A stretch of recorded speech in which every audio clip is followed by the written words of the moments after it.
uwe na usalama wa meno yako, piga mswaki asubuhi baada ya kunywa chai na usiku kabla ya kwenda kulala, kwa kutumia dawa ya meno yenye madini ya fluoride yenye kiwango kifuatacho. Kwa watoto chini ya miaka 5, fluoride yao iwe 1000 ppm. Lakini kwa watu wazima, kwa watu wazima au kuanzia watu wenye umri wa miaka 6 na kuendelea, kiwango cha fluoride kwenye dawa inatakiwa iwe 1450 mpaka 1500 ppm. Ukimaliza kupiga mswaki, tema povu lile la dawa. Ukishatema usisukutue.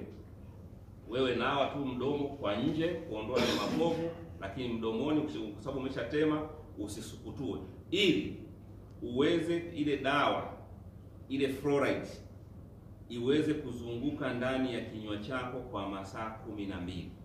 Kwa maana yake ukipiga asubuhi itakaa mdomoni kwenye kinywa chako kwa masaa 12 kutoa ulinzi wa jino lako. Usiku unapokwenda kulala, si unapiga tena, unatema povu, hakuna kusukutua, nawa tu kwa nje.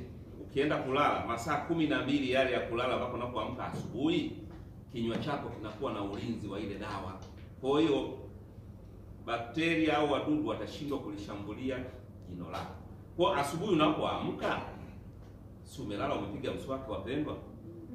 Ukiamka umeamka na kinywa kisafi. Kunywa chai.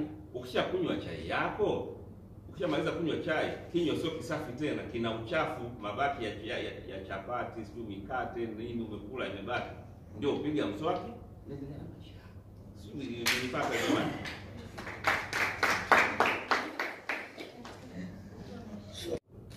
Ulimi nao ni sehemu ya muhimu sana kusafisha katika kuondoa mabaki ambayo yamebaki overnight. Sababu ni sehemu mojawapo sana inayochangia kwenye kuleta harufu mbaya mdomoni. Kwa hiyo pamoja na kusafisha meno ni vizuri pia tunasafisha ulimi. Ila pia kwenye ile point ya mheshimiwa ya kusafisha kinywa alafu kutema povu bila kuweka maji mdomoni, wengi wanashindwa kwa sababu hayo maswali ambayo ni ya kinadharia. Kiukweli sio kwamba kuna shida, ila kinadharia wengi wanashindwa. Sasa kama na meza uchafu, ukiona unashindwa hilo, wewe safisha kinywa chako, alafu tema hilo povu, safisha tena na maji mara ya kwanza, alafu weka dawa nyingine ambayo sasa kichwa chako umeshakiambia kwamba sasa hivi ni kisafi, ulishatema, umeshasukutua, umeshakiambia sasa ni kisafi.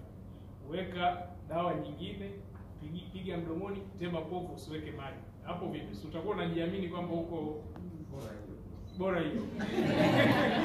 Na unajua mwanzoni ni psychological tu, wala hamna issue. Kwamba umelala usiku vizuri, sasa wewe uchafu umetoka wapi? Lakini anyway, kama unaona hiyo ni shida, tema ile la mara ya kwanza, sukutua na maji, lakini weka tena kiasi inaitwa kama punje ya harage. Weka dawa tena pale kama punje ya harage, pitisha mdomoni tena mswaki wako vizuri. This second time usiweke maji, tema tu povu, endelea na maisha yako.